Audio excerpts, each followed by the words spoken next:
Good evening. This is Dwayne Lowry for the DPP Grain Desk on Sunday, April 15th. The outlook tonight looks like we're going to be lower. The focus is going to be, or the excuse going to be given is going to be weather. Weekend weather was favorable for the Midwest, most of the plains, providing beneficial moisture. There'll be some planting delays this week in certain areas, but because of the calendar only being April 15th, I think the focus is far more on the beneficial aspects of moisture.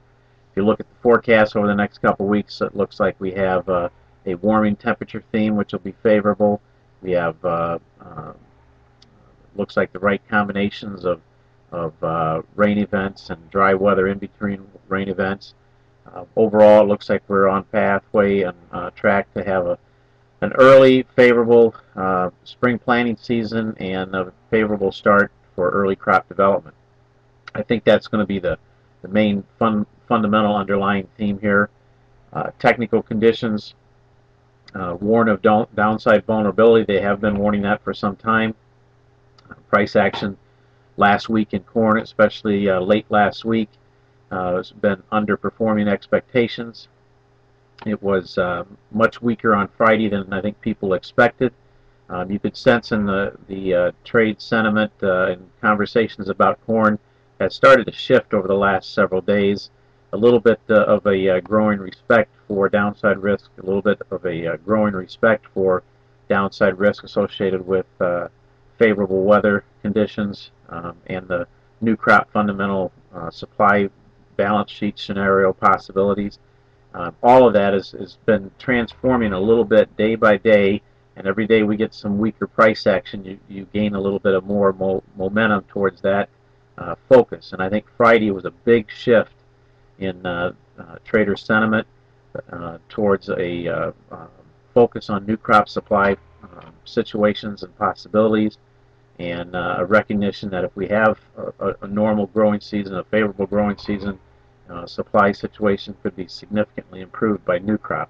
And I think that you've got a situation where the corn is holding a lot of speculative length, both in the futures market and in the case of the cash market. I think the farmer's sitting on a lot of old crop inventory, and I think that there's going to be a greater push to maybe see some of those bushels marketed, and I think you're going to see some liquidation activity develop in the futures market. So the outlook here looks pretty vulnerable here tonight as far as a general outlook looking ahead for the next few weeks. Soybeans tonight will be called lower, same situation. Favorable weather will be the main reason given. Outside markets, they seem a little vulnerable to downside energy to me.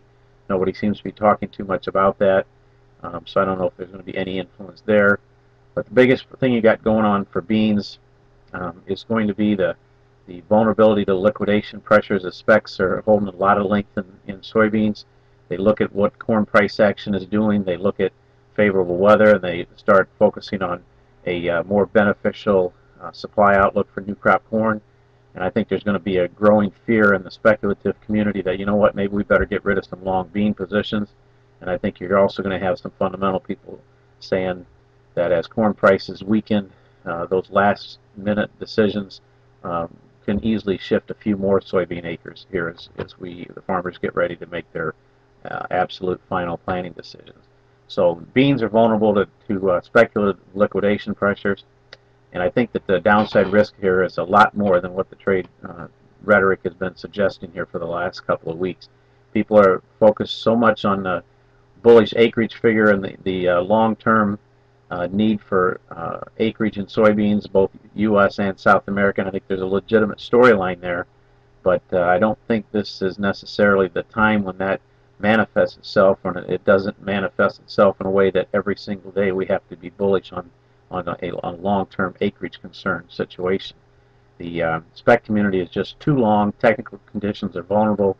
I would expect to see downside acceleration and liquidation pressures quickly build here this week in the bean market. As far as wheat's concerned, same fundamental backdrop, and you're going to continue to have that.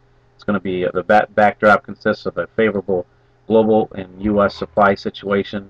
We currently have favorable U.S. weather, very generally benign global weather conditions, and the overall outlook suggests supplies will remain plentiful, and we'll have a into the northern hemisphere summer harvest season.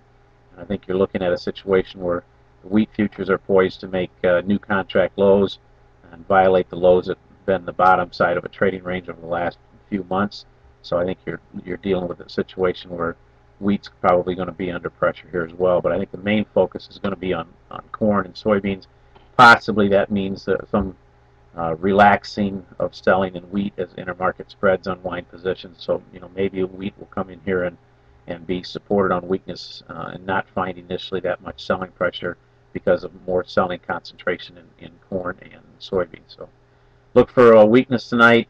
Look for a weak tone probably all week, and look for building respect for downside price risk and expanding liquidation pressures in corn and soybeans. For the DPP Grain Desk has been Dwayne Lowry. Thank you.